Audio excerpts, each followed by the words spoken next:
Hello everybody, my name is Gnome and welcome to Redesigning Your OCs, featuring my art tablet and your OCs. That was awful! Let's move on. So, I actually put the first video up in... Whoa, okay. Yeah. Sorry about the wait, you guys. A lot of crazy stuff happened between when I posted that video and when I'm just now getting to it. I did really enjoy working on this video, so I'm hoping it'll be easier for me to continue the series going on in the future, but you know, when stuff happens, stuff happens. In this first video, I did 2 redesigns just to test it out, that being Zahir from Vondervox and Arty Feather from Silent Savvy. Both of these characters were submitted to me through my email, gnomehutsubmit@gmail.com. If you want a chance to have your OC redesigned in the next video, please send me an email. I'll explain the rules at the end of the video, so either skip straight there, at the time mark in the description, or stick around because both of these characters are amazing and they're just really interesting and they were fun for me to draw. So, in later videos, I do intend on doing more than 2 characters per video, just because I feel like that would be easier to get through. I got a lot of emails. You guys are great. Also, during the redesign segments, it'll be unscripted. I'll be narrating my thought process as I watch, so if I sound weird in some parts, that's why. That was my dog in the background. Her name's Harlow. She's 18 years old. Alright, without further ado, let's get into it. A little bit of backstory for the character from the email that was sent to me. This is one of my oldest characters, Zahir. He goes by he, him pronouns. He's part of a story I want to write and hopefully make into a show. The show is overly complicated, but I'll try my best to explain it. That sounds cool, I would watch this. Zahir here, I might be pronouncing that name wrong, let me know. Zahir here is an assassin. He's very stern and tries to put up a sophisticated demeanor. He has a hard time opening up to people or trusting them, mostly because he's paranoid people are coming after him, and for the sake of survival. He's got a short temper, and quite honestly, he's too tired to care. For his backstory, Zahir comes from a family of royalty. In this world, the land is divided by 12 separate areas called regions.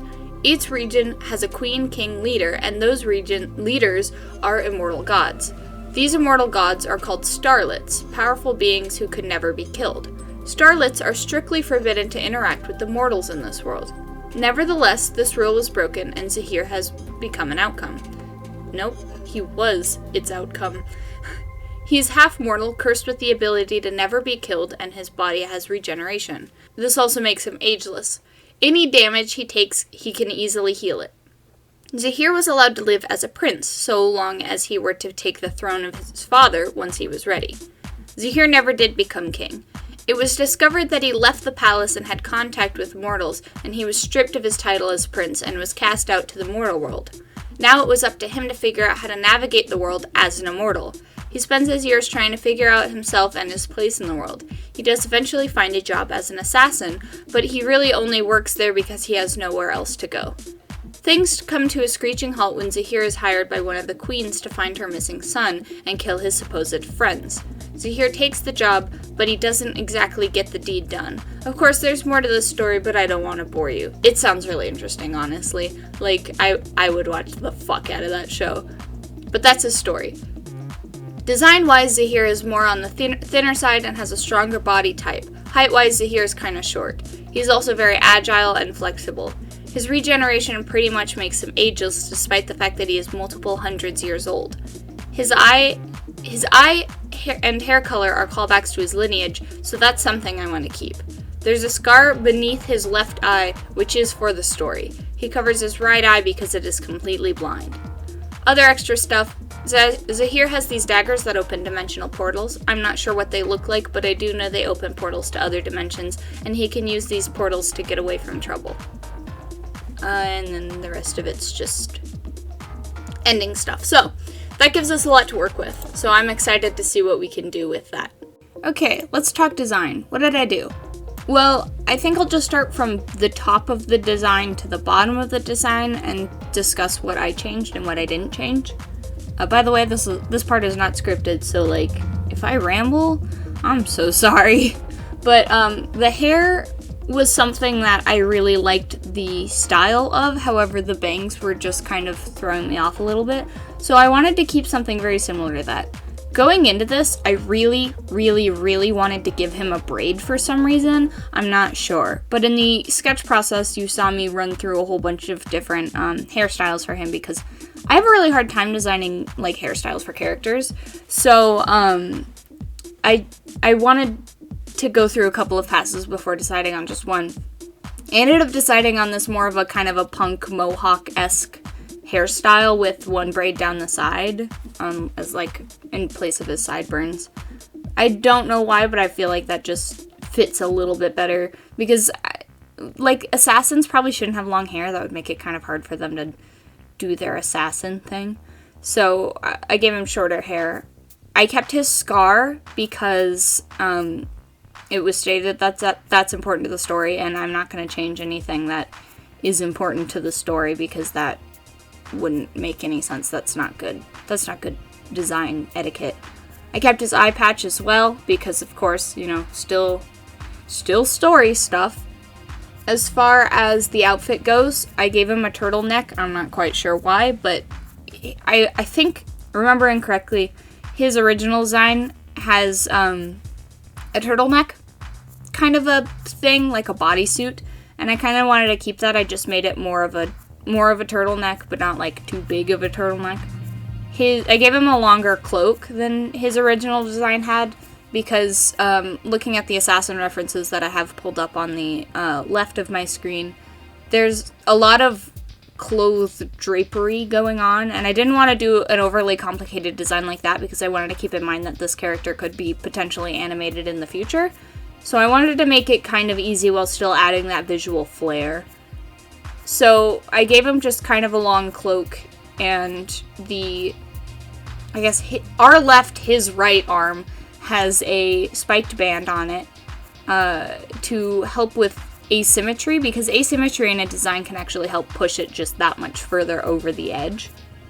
That's why his left arm has a ripped sleeve to help apply to that symmetry more. But also on that arm, I gave him bandages because in one of his designs of him in the red cloak, he has bandages on his arms. And I actually really like adding bandages to characters, especially if they're in a sort of a dangerous job like assassins and stuff like that. They would have a lot more injuries than just like the basic like, I got hit with a rock once, that sucked, kind of a thing. I saw that in the original design, they were trying to go for kind of like arm-ish kind of things, and a lot of assassins have their arms covered completely, so I gave him what I would assume to be leather bands. I went into it with the idea that these were going to be leather bands. I gave him leather like fingerless arm gloves with straps on them for extra flair. Oh my god, my voice is going. Sorry. As far as that goes, I gave him a band to kind of tie it around his waist so that it wouldn't go loose because there's no buttons on it or anything. I connected that band to a cloth that's underneath because I really wanted to give him a cloth. A lot of assassins up in the reference have like cloth drapery happening, so I gave him that. I didn't want to give him like too medieval-esque like a lot of the assassin references I had looked at. I wanted to kind of not necessarily modernize it, but do something a little bit different. So I gave him pants. I kept his shoe. I gave him like knee-high shoes with more leather on them to kind of tie the whole thing in. As far as his skin tone goes, I didn't make it quite as bright. I actually made it more of a desaturated sort of mint color. And I made his eye patch kind of a bluer tone to help accentuate that color. His hair I kept white as requested. His eye I made red because in his reference, he had one version of him with a red eye and one version of him with a blue eye. And I think that the red would have tied in more with the band and the cloth around his waist being red, as well as the scar on his face being red as well. I gave him a bunch of various scars, just kind of muted out the color palette, and that's kind of the design that I've come up with. What do you guys think? I Attached below is my first ever pony OC I made through Pony Creator when I was about 14. I drew her a ton and I loved her design back then, but as I've grown, she has not, and sadly I lost most of my connection to her, which I really hate. I'd love to get her redesigned and hope that maybe I could reconnect again. That's always a wonderful... I've lost connection with a lot of my OCs, and it's hard, so I hope that I can help at least in some way. So let's read her bio. Name, Arty Feather. Age, 18. Female. Based on myself as a pony / that art kid. Personality, bubbly, outgoing. Ponies think she's crazy at sometimes. Redesign her drawing, redesign. What I'd like changed. First off, she's a bit too plain for my taste nowadays. She has a very light color variant. Her clothing, I'm not sure what she's wearing. I know my favorite color was purple back then, but nowadays it's blue. Her hair is so odd, I hate it, lol. I like the idea of curly hair, but this is not the way to do it. Her cutie mark needs to be changed. I'm pretty sure it was stolen from Google. Things I like. Her eyes, mine are blue. Different hair, please. More markings. Interesting colors. New cutie mark to do with art, please. I prefer Pegasus now, but I'll let you choose to change that or not. I hope that's okay. Her bio. She was an artist, She's an artist who moved to Ponyvale and fell for a pony named Melody. That's literally all I had for it, lol. If she gets redesigned, I'm gonna try to come up with more of a backstory. That's fine, sometimes simple backstories are all you need. People always think, like, when you're making a character, it has to have the most complex backstory, and it has to be the most spectacular story you've ever come up with, but sometimes the best characters are the ones with the simple backstory. So, let's see what I can do with this. Curly hair is so fucking hard to draw, and this redesign made me realize how much I need to practice. So, let's start from top to bottom. I tried my best to give her as curly hair as possible, but I realized that, like, I am not the best at that, and that's something that I need to work on. I went through so many different hair passes. I ended up having to take a break in the middle of recording because I just could not figure out what to do for her. Obviously, like, if I were to do this again, it would be with more practice as far as curly hair drawing goes, but this is what we get so far. I do really like the hair. I like the big mess, but, you know, I need to practice hairstyles, my guys. It's just the first thing that I need to do. So I did change her to Pegasus because the person said that they would prefer Pegasus, and I like drawing wings, as evident by my persona. But I gave her wings because I felt like I could do something cool pattern-wise with the wings themselves. I gave her, like, you know, like that every art teacher that everybody's ever had, and she, like, wears that kind of rolled up to the sleeves, buttoned, like, sort of dress shirt, but not really kind of dress shirt. That's what I did to her because it just felt right for me to do that. Her tail, I made it look like a ponytail. Haha, get it? Because art students usually, at least if they're working with the physical media, have to pull their hair back if they have long hair because it'll get, like, stuck in the paint, and that's not good. I had a really hard time lining this for some reason. I'm not quite sure why, but she for some reason was particularly hard to line. I have to confess something, my sweetest of friends. I have not drawn a pony since the Redesigning My Little Pony series, which, yes, I have the files for Redesign, Fluttershy, and Rainbow Dash. I didn't forget. I have them. I haven't gotten around to it yet, which, my bad. I'm going to release them at some point, I promise.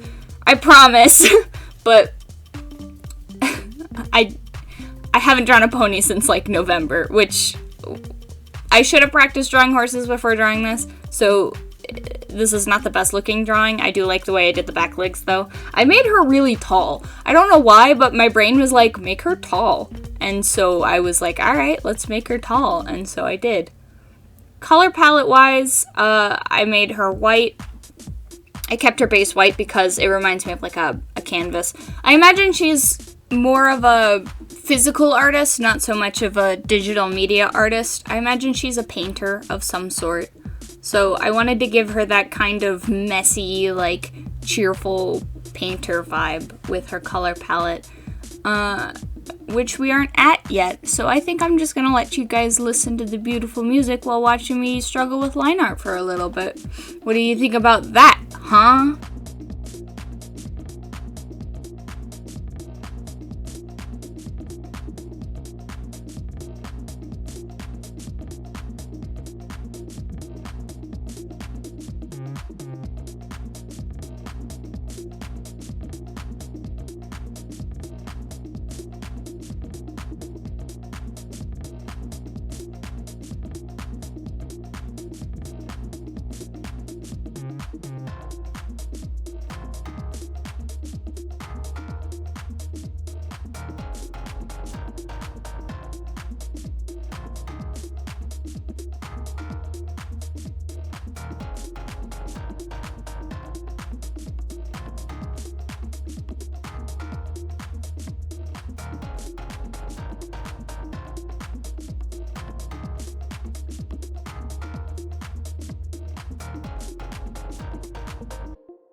Whoa, my god, we're at the coloring stage. I thought we'd never get there. That liner was just a real struggle, boys, wasn't it? That was just awful. My good golly, Miss Molly.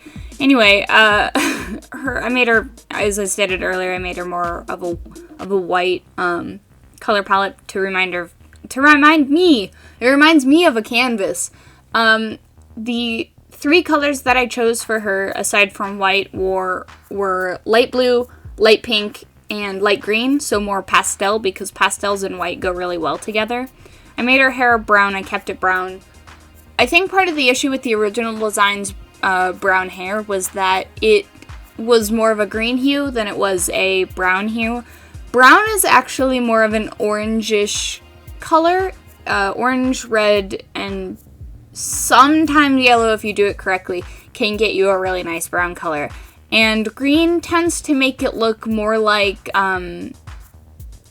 just sickly, almost. Green tends to do that to a lot of colors if not handled correctly. And so the brown that was used in the original design, was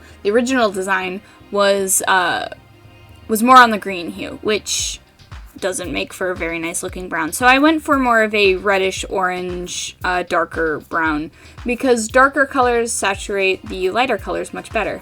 I made her cutie mark like a paint splat, because I thought that would look kind of cute, and then I put a paintbrush in the middle of it. The rest of her design, I covered her in paint splatters to look more like spots, and I kept that more up to the front of her body, like she'd been working with colors for a really long time. I also made her wingtips pink, blue, and that green respectively.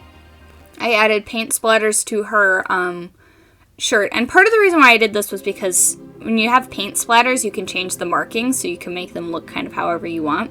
I gave her freckles, and one of them was a heart, because I thought the face was looking a little bit too plain. And there you go. That's the redesign. She's complete. Also, I made her hooves two-toned because I thought that would be cute. What did you guys think of those designs? Pretty neat, huh? Well, if you want to get your character redesigned, submit an email to me at gnomehutsubmit@gmail.com. It's on the screen right now. It's going to be linked in the description. It's going to be in the pinned comment. So if you can't find it, you might need glasses, or maybe you're blind. And if that's the case... So anyway, there are a few rules to submitting an OC. The first rule is you preferably have to have some sort of backstory. It doesn't have to be super long and complicated. I would just like to be able to have something to read in the opening section to help me understand more about the character, and also to read to the audience, because people like to hear about other people's characters' backstories. I need their name, their pronouns, how old they are, and any other important information that you think is important, like something important to their backstory, like a scar or a earrings, necklaces, etc. If it's important to the story, I need to know. If it's important to the character, I need to know. You also need to tell me what you like about the design and what you would like me to keep. That, like, even if it isn't sentimental, like, oh, I like this hair color, can you keep this hair color? Or, oh, I like this outfit, can you keep this outfit? Stuff like that. You can submit characters to me that you don't want to be redesigned but just drawn, but I will not be doing those characters as much as I will be doing redesigns. So if you want a higher chance of getting in the video and your character being seen to the public, submit a redesign. Again, if you submitted just wanting me to draw it, it's possible it'll get in the video. I'm thinking about doing a 2-to-1 ratio, so 2 redesigns, 1 regular drawing per video. I'm thinking 2 is fine, but I think 3 would be even better if I can figure out how to edit things nicer. So that's pretty much all of the stuff that I need. If I think of any corrections, I'll put them in the pinned comment. But yeah, again, gnomehutsubmit@gmail.com. Submit me your character. Make sure to follow the rules. And that's pretty much it. I hope you guys really enjoyed this video. I enjoyed really making it. Thank you guys for watching. Thank you for supporting me. Let me know what you thought in the comments. Send me an email. I love you. Be careful today. Remember to drink your meds and take your water. And I'll see you guys later. Bye-bye.